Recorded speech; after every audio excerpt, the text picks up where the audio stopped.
बिस्मिल्लाहिर्रहमानिर्रहीम। अस्सलाम वालेकुम। आज हम पढ़ेंगे पैथोफिजियोलॉजी का 3rd चैप्टर BSN 4 सेमेस्टर का, जो कि पेन के हवाले से। पेन पे ऑलरेडी मैं एक वीडियो रिकॉर्ड कर चुका हूँ जो कि आपके 2nd सेमेस्टर से रिलेटेड है और उसमें मैंने अच्छे डिटेल से बताया है, तो अगर आपने वो नहीं देखी तो वो भी देख ले। इसमें ज़्यादा वो चीज़ें नहीं है, बस पैथोफिजियोलॉजी है पेन का, तो पढ़ लेते हैं। सबसे पहले तो पेन का जो डेफिनेशन है वो पता होना चाहिए।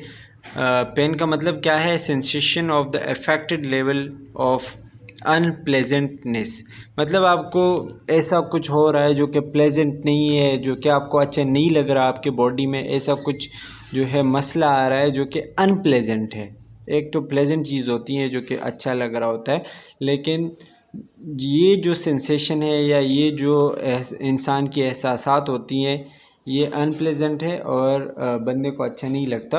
अनप्लेजेंट सेंसेशंस होती हैं, ये सेंसरी भी हो सकती है, मतलब आपके बॉडी के ऊपर भी हो सकते हैं। आपको किसी चीज़ ने हिट किया, आपको किसी चीज़ के ऊपर जो है वो पेन फील हो रहा है किसी चीज़ की वजह से, उसको हम सेंसरी कहते हैं। ठीक है। दूसरा है इमोशनल। इमोशनल मतलब ये कि आपके बॉडी के अंदर कोई मसला है, इमोशनली आप जो है पेन में हो, आपको कोई गम है, कोई तकलीफ़ है, ठीक है, उसकी वजह से आपको इमोशनली आप पेन में हो, ठीक है, तो ये भी आपके पेन में आ सकता है, क्योंकि ये भी एक अनप्लेजेंट चीज़ है। अच्छा, इसके अलावा कोई ज़ख़म वगैरह पोटेंशियल या कोई एक्चुअल टिश्यू डैमेज की वजह से भी पेन हो सकता है। फिर इसके कुछ टाइप्स है, वो हम डिवाइड करते हैं अपने सोर्स के हिसाब से या फिर लोकेशन के हिसाब से कि कहाँ कहाँ है या कितना ड्यूरेशन है, उसके हिसाब से भी डिवाइड करते हैं।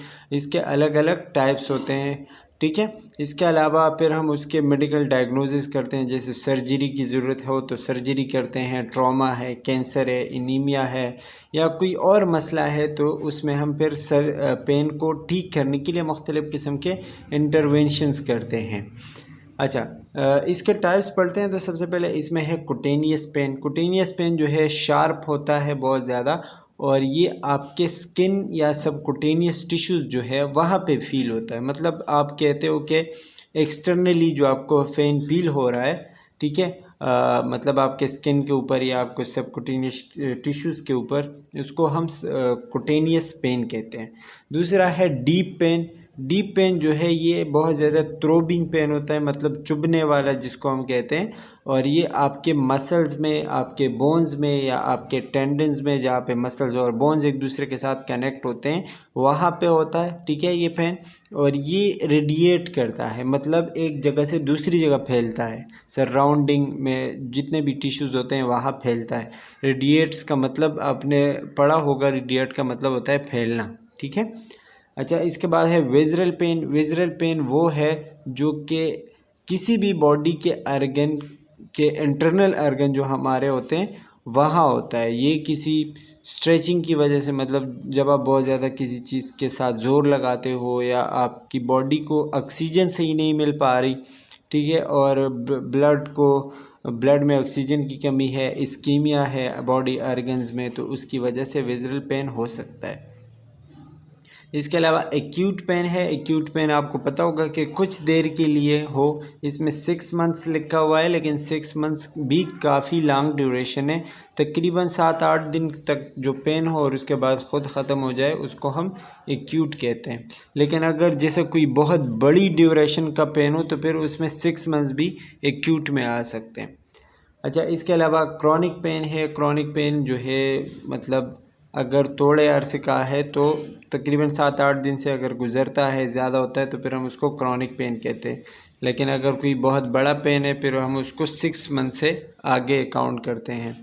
अच्छा, इसमें फिर क्या होता है कि आपके ऑटोनॉमिक और सोमेटिक रिस्पॉन्सेस ख़त्म हो जाते हैं, मतलब जो बॉडी आपकी मतलब इंटरनली जो भी ऑटोमेटिक चीज़ें होती हैं वो पेन की वजह से डिस्टर्ब होती है। इसके अलावा आपके सोमेटिक जो चीज़ें होती हैं, मतलब हमारी बॉडी जो चीज़ें हमारे कंट्रोल में, वॉलंटरी फंक्शन जो होते हैं वो भी डिस्टर्ब होते हैं। एक्यूट पेन की वजह से भी बहुत सारे मसले होते हैं।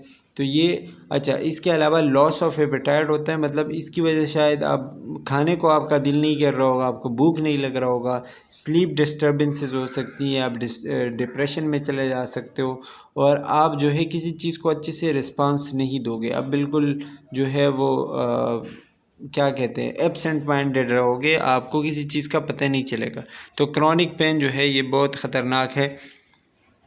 इसके अलावा रिफर्ड पेन है, तो referred pain is a pain that originate is a visual site, मतलब ये कि एक साइड पे जो है किसी एरिया में पेन है लेकिन आप उसको किसी दूसरी जगह पे फील कर रहे हो, मतलब पेन आपकी किसी एक जगह पे है लेकिन फील आपको किसी दूसरी जगह फील हो रही है, ठीक है, उसको हम कहते हैं रिफर्ड पेन। अच्छा, फिर इसके और मज़ीद कुछ टाइप्स हैं जिसमें नॉसिसेप्टिव पेन आता है और न्यूरोपैथिक पेन आता है, ठीक है। सोमेटिक पेन जो है, मतलब जिस तरह आम हमारे सेल्स में और टिश्यूज़ में जो पेन होता है उसको हम सोमेटिक पेन कहते हैं, तो उसको नॉसिसेप्टिव कह सकते हो, मतलब वो जो नॉसिसेप्टिव रिसेप्टर है हमारे स्किन के ऊपर जिसके ऊपर हमें पेन फील होता है उसको हम नॉसिसेप्टिव पेन कहते हैं, मतलब जो हमारे स्किन के ऊपर हमें पेन फील हो रहा है वो नॉसिसेप्टिव है। लेकिन अगर हमारे नर्वस सिस्टम में या इंटरनल बॉडी में कोई मसला है और उसकी वजह से हमें फील हो रहा है उसको हम न्यूरोपैथिक कहते हैं। इसके अलावा साइकोजेनिक पेन है जिसका कोई ख़ास फिज़िकल कॉज हमें मालूम नहीं है, मतलब साइकोलॉजिकली आपको होगा तो वो भी हो सकता है, मतलब किसी भी साइकोलॉजिकल प्रॉब्लम्स की वजह से, इमोशनली आप डिस्ट्रेस हो उसकी वजह से, या किसी आपके CNS में कोई मसला है डिस्टर्ब है तो उसकी वजह से भी वो पेन हो सकता है। अच्छा, इसके अलावा है आपके सोमेटोसेंसरी सिस्टम। सोमेटोसेंसरी सिस्टम जैसे कि आपको पता है कि आपके जो मसल्स है, जो मुख्तलिफ़ किस्म के बॉडी पार्ट्स हैं वहाँ पे न्यूरॉन्स होते हैं जो कि आपके टच और मुख्तलिफ़ किस्म के प्रेशर और पेन वगैरह को फ़ील करते हैं, वहाँ उसको हम रिसेप्टर कहते हैं। तो ये आपके पूरी बॉडी में जो है रिसेप्टर मौजूद है। अब इसी पेन के लिए भी मुख्तलिफ़ किस्म के रिसेप्टर होते हैं जिसको हम नॉसिसेप्टिव रिसेप्टर्स कहते हैं, पेन को रिसीव करने वाले। इसमें आपके 3 टाइप्स ऑफ न्यूरॉन मुश्तमिल है, जिसमें आपके सेंसरी न्यूरॉन, आपके एंटर न्यूरॉन या एसोसिएटिव न्यूरॉन जिसको हम कहते हैं, और मोटर न्यूरॉन आते हैं जो कि रिसेप्टर से पेन लेके जाते हैं और फिर स्पाइनल कॉर्ड तक जाते हैं, स्पाइनल कॉर्ड से आगे ब्रेन तक जाते हैं थ्रू एसोसिएटिव न्यूरॉन, और फिर उसके बाद जो है हाइपोथैलेमस जहाँ पे है वहाँ से जो है उसका वापस मोटर रिस्पांस आता है कि इस चीज़ को कैसे ख़त्म करना है, कैसे डील करना है, तो वो वापस कौन लेके आता है, आपके मोटर न्यूरॉन। स्पाइनल कॉर्ड में जो है आपके इंटर न्यूरॉन होते हैं और वो CNS का हिस्सा है, तो इंटर न्यूरॉन वहाँ पे मौजूद होते हैं और वहाँ से जो है इंफॉर्मेशन वापस जाते हैं। अच्छा, इसमें जो है मैंने जैसे कि आपको बता दिया कि फ़र्स्ट ऑर्डर न्यूरॉन है जो कि इंफॉर्मेशन को लेते हैं, सेकंड ऑर्डर न्यूरॉन जो है CNS में मौजूद होते हैं जो कि एसोसिएटिव न्यूरॉन है और वो रिफ्लेक्स एक्शंस भी करवाते हैं और पेन को जो है वो ब्रेन तक भी पहुंचाते हैं। और थर्ड ऑर्डर न्यूरॉन वो है जो कि वापस रिस्पांस लेके आते हैं और इंफॉर्मेशन लेके आते हैं कि अब इसको कैसे ख़त्म करना है। अच्छा, ये आपको बताया गया है थ्रू डायग्राम, तो ये आप देख सकते हैं। नॉसिसेप्टिव पेन का तो मैंने आपको बता दिया कि क्या चीज़ है, जो कि नर्व फाइबर है हमारे स्किन के ऊपर, तो ये उसकी वजह से हमें फ़ील होता है, या तो किसी केमिकल की वजह से पेन होगा, या इन्फ्लेमेशन होगा, या कोई और मसला होगा उसकी वजह से हमें पेन जो है वो फ़ील होगा। तो नॉसिसेप्टिव पेन वो है जो कि आपको स्किन के ऊपर फील हो रहा है। अच्छा, नॉसिसेप्टर्स क्या है, वो रिसेप्टर है जो कि आपको पेन फील करवा रही है, तो मैंने आपको बता दिया है ऑलरेडी। आपका टिश्यू डैमेज हो गया, आपका किसी केमिकल के साथ वास्ता आया, इन्फ्लेमेशन हुआ, तो आपके नॉसिसेप्टर्स एक्टिवेट होंगे और वो आपके ब्रेन तक इंफॉर्मेशन पहुंचाएंगे। ये क्या है कि आपके स्किन के ऊपर, आपके मसल, जॉइंट और हर जगह में मौजूद है, और ये आपके ट्रांजिएंट रिसेप्टर पोटेंशियल चैनल जो है वो एक्टिवेट करते हैं, मतलब थ्रू आइंस जो है वो एक्टिवेट होते हैं। इसमें कुछ आइंस बाहर जाते हैं, कुछ अंदर जाते हैं, जैसे सेल मेम्ब्रेन के ऊपर होते हैं, और वो उस रिसेप्टर को जो है एक्टिवेट करते हैं और उसकी वजह से जो है वो एक्शन जो इंफॉर्मेशन लेके जाने का है या पेन फील करने का है वो एक्टिवेट होता है और एक्शन जो है वो शुरू हो जाता है। अच्छा, ये स्पाइनल कॉर्ड तक पहुंचता है, मतलब रिसेप्टर के बाद ये जो पेन का सेंसेशन है ये स्पाइनल कॉर्ड तक पहुंचता है। स्पाइनल कॉर्ड में जो है मुख्तलिफ़ किस्म के बॉडीज़ है जो कि फिर वो डोर्सल रूट के ज़रिए, स्पाइनल कॉर्ड का जो पिछले वाला हिस्सा होता है उसके ज़रिए स्पाइनल कॉर्ड में एंटर होता है। फिर उसके बाद जो है वो ब्रेन तक जाता है, ब्रेन से वापस इंफॉर्मेशन आता है और फिर वेंट्रल रूट के ज़रिए उसको रिस्पांस मिलता है। ठीक है, तो ये सारा प्रोसेस है उसका पेन सेंसेशन का। ये आपको नोसिसेप्टिव और न्यूरोपैथिक पेन का फ़र्क बताया गया है कि नोसिसेप्टिव जो है अडाप्टिव है, न्यूरोपैथिक माल अडाप्टिव है। नोसिसेप्टिव में कोई स्टिमुली होगी जिसमें आपके टिश्यू वगैरह डैमेज हो सकते हैं, और जो न्यूरोपैथिक है वो किसी भी स्टिमुलस के बग़ैर होगा, मतलब आपके बॉडी के अंदर कोई मसला होगा। नोसिसेप्टिव जो है एक्यूट होता है और न्यूरोपैथिक क्रॉनिक पेन होता है, और इसमें ये सारे आप देख सकते हैं। नोसिसेप्टिव के एग्जांपल भी आपको दिए गए हैं कि उसमें मतलब कोई पेन है तो किसी बर्न की वजह से, मतलब आपकी बॉडी जल गई, या कोई इस्केमिक पेन है, या कोई सर्जरी के दौरान आपको पेन फील हो रहा है तो वो नोसिसेप्टिव है। जबकि न्यूरोपैथिक में आपके पास HIV, डायबिटीज़ और ट्राइजेमिनल न्यूरोजेलिया वगैरह ये सारी चीज़ें आते हैं। स्ट्रोक का पेन है जो कि न्यूरोपैथिक है आपके बॉडी के इंटरनल। अच्छा, अब इसके कुछ मैनेजमेंट्स हैं, मतलब जब आपको पेन फील होता है तो उसको आप कैसे मैनेज करते हो। तो सबसे पहले थर्मोथेरेपी हम करते हैं, मतलब उस जगह को या तो हम बिल्कुल गर्म करते हैं और या फिर बिल्कुल ठंडा करते हैं। तो या आइस पैक के ज़रिए हम उसको मतलब करते हैं, या फिर हीट के ज़रिए हम उसको गर्म करके थेराप्यूटिक इंटरवेंशंस कर सकते हैं, जो कि स्पेशली ये जॉइंट के लिए करते हैं और पेन में कमी लाते हैं। और ये इफ़ेक्टिव है, काफ़ी इफ़ेक्टिव है। ये आपके मेटाबॉलिज़्म पे इफ़ेक्ट करता है, जो कि ब्लड फ्लो या तो कम करेगा या ज़्यादा करेगा। ठीक है, तो इसकी वजह से थर्मोथेरेपी मतलब हीट देना या फिर उसको बिल्कुल ठंडा करना, उसकी वजह से हीट में कमी आना, इसको हम थर्मोथेरेपी कहते हैं। अच्छा, हीट का बताया गया है कि उसमें हम कोई ऊपर मोज़ा वगैरह पहनते हैं या कोई ऐसा कुछ जो ख़ास जोड़ों के लिए, जॉइंट्स के लिए बनाया होता है, तो उससे क्या होता है कि वो जगह गर्म रहती है। जब गर्म रहती है तो वहाँ पे वेज़ोडाइलेशन हो जाती है। वेज़ोडाइलेशन के बाद वहाँ पे ब्लड फ्लो ज़्यादा हो जाती है, मेटाबॉलिक रेट वगैरह ज़्यादा हो जाते हैं। तो इससे क्या होता है कि पेन की जो सेंसेशन है वो कम हो जाते हैं, और यहाँ पे जो मेटाबॉलिक रेट है वो ज़्यादा होता है, तो पेन हमें ज़्यादा यहाँ नहीं फील होता। हीट यहाँ पे भी वही बताया गया है कि आप कोई मतलब हॉट टॉवल्स यूज़ करते हो, अक्सर सनलाइट में भी मरीज़ को जो है वो लेटा देते हैं, या कोई भी बाथ टब्स वगैरह जो कि स्टीम होते हैं, तो उसमें क्या होता है कि आपका पेन कम होता है। अच्छा, इसके अलावा ये सब कुछ आपको बताया गया है, आप यहाँ पे देख सकते हैं, सारा ब्लड फ्लो का बताया गया है।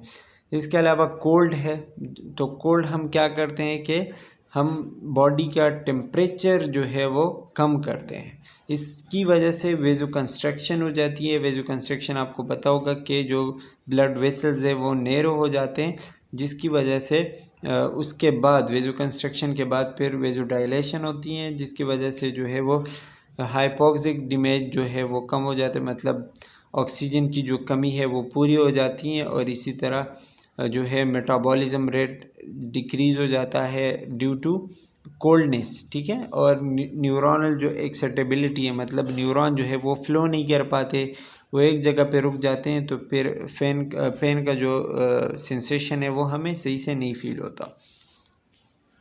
ये फिर से वही बात की गई है कि हीट की वजह से या फिर आइस पैक्स के आप उसका थोड़ा बहुत इंटरवेंशन कर सकते हो। कोल्ड की वजह से जो है वो एरिया नम हो जाता है, बिल्कुल सुन्न हो जाता है, स्वेलिंग कम हो जाती है, ब्लड फ्लो कम हो जाती है, और नर्व इम्पल्स जो है वो ब्लॉक हो जाते हैं। ये सारा आपको बताया गया है कि कोल्ड की वजह से क्या होता है, हीट की वजह से क्या क्या हो सकता है। तो ये आप देख सकते हैं, जैसे पेन है, तो पेन हीट की वजह से भी कम होता है और कोल्ड की वजह से भी कम होता है। स्पेज़म भी दोनों की वजह से कम होता है। मेटाबॉलिज्म हीट की वजह से ज़्यादा होता है और कोल्ड की वजह से कम होता है। तो ये सारी चीज़ें आप इस टेबल में देख सकते हैं। अच्छा, इसके अलावा ट्रांसकुटेनियस इलेक्ट्रिकल नर्व स्टिमुलेशन, जिसको हम टेंस भी कहते हैं, इसमें क्या होता है कि हम करंट देते हैं, जो अफेक्टेड टिश्यूज़ होते हैं उसको हम करंट देते हैं। टेंस एक मशीन है जो कि बैटरी से चलता है और इसमें जो है मतलब इलेक्ट्रोड्स वगैरह लगे होते हैं। इसमें हम बॉडी के अफेक्टेड एरिया पे वो जो इम्पल्सेस होते हैं वो करंट देते हैं, जिसमें टिंगलिंग जैसा सेंसेशन महसूस होता है मरीज़ को। और वो चीज़ जो है, इसमें ज़्यादा करंट नहीं होता, तकरीबन 0 से 200 हर्ट्ज़ तक होता है और बिल्कुल मतलब मरीज़ को नुकसान नहीं दे सकता। लेकिन ये भी एक तरीका है करंट की वजह से मरीज़ के पेन को कम करने के लिए। इसमें क्या होता है कि जो इलेक्ट्रिकल इम्पल्सेस है, जो करंट है, वो ब्लॉक कर देता है और रिड्यूस कर देता है जो पेन सिग्नल होते हैं उनको, और स्पाइनल कॉर्ड में वो नहीं जा पाते, ब्रेन तक नहीं जा पाते वो सिग्नल। तो इसी वजह से हमें पेन नहीं फील होता। इसके अलावा ये मसल स्पेज़म को भी रोकने में हेल्प करता है और ये इसकी वजह से बॉडी में जो है एक पेन किलर रिलीज़ होता है, जिसको हम एंडोर्फिन कहते हैं। एंडोर्फिन जो है नेचुरल पेन किलर है। मतलब जब हम इलेक्ट्रिक करंट देते हैं तो इसकी वजह से एंडोर्फिन जो केमिकल है वो रिलीज़ होता है और इसको हम नेचुरल पेन किलर कहते हैं। नेचुरल कि इसकी वजह से बॉडी में ख़ुद पेन की कमी आती है। ये भी एक काफ़ी जो है वो इफ़ेक्टिव ट्रीटमेंट में हम शामिल करते हैं और काउंट करते हैं, जिसकी वजह से काफ़ी क्रॉनिक पेन्स और एक्यूट पेन जो है वो ठीक हो जाते हैं। And that's all about pain. और इंशाल्लाह आगे पढ़ेंगे इसका नेक्स्ट चैप्टर। तब तक के लिए अल्लाह हाफ़िज़।